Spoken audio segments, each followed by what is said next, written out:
A recent Department for Education white paper highlighted the inevitability of IT cloud computing becoming an essential management tool. Sarah Lockett went back to school with RM Education to learn some valuable lessons about the cloud and the benefits of working with an experienced technology partner.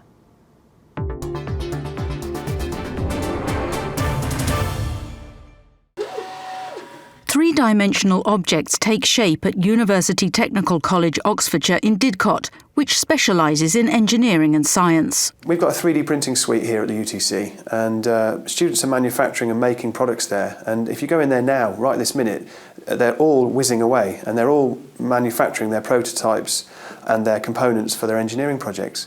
And this is a plug-and-play generation. They'll look on a YouTube clip, they'll look online and find out the instructions, and they've got that confidence to go and find it. So if as a school we have a model which was based on 10, 15 years ago, their learning and their progress will be hampered. We've got to embrace that and work with them. Part of embracing the very latest technology means operating in the cloud. The cloud for us is flexibility. We're using Microsoft software, OneNote, we use that extensively in our lessons, but you'll see students making notes, taking photographs, and they may do a work experience, they may do an employer-led project, and you'll hear the teachers say, fire up your OneNote, put it on OneNote, and it's becoming a language within the UTC rather than put it in your notebook or put it in your exercise book. It's really transformed the way we're working. This is almost one of the casualties of cloud technology, the photocopier, because no longer do teachers need to print off documents and worksheets for students. They can work on their own devices anytime, anywhere, so it's more convenient for them and more cost effective. Our photocopying bills, I would say, have been reduced probably by 50%. Maintenance, higher costs, lease purchase, all those sorts of things. I walk into our staff work area in the morning and there's not a queue of 6 or 7 staff waiting for the copier.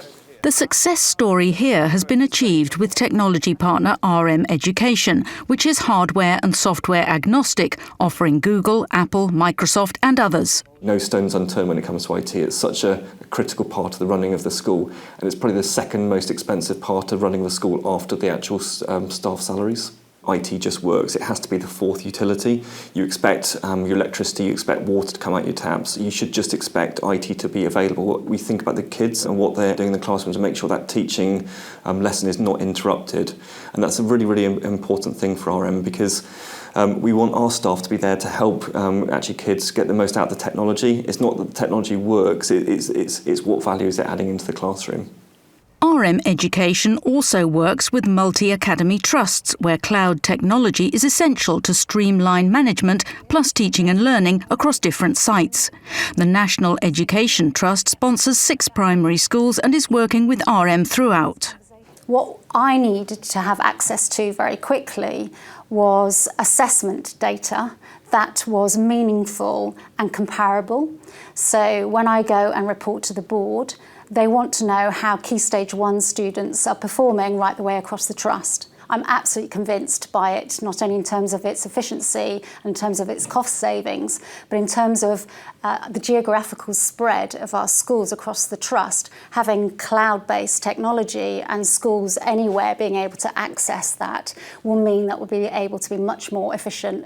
As well as the cloud, outsourcing the IT maintenance has led to cost savings. We looked differently at it with RM and said, well, do we need a network manager on site? Do we have to have 5 days a week cover?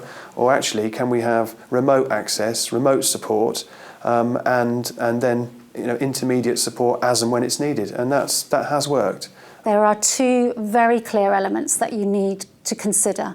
One is about getting the very best great pedigree technology in place, but that won't deliver you anything at all unless you've put in the support and the thinking around how staff are going to work with this technology to make a difference to children. Because at the end of the day, that's what's really important.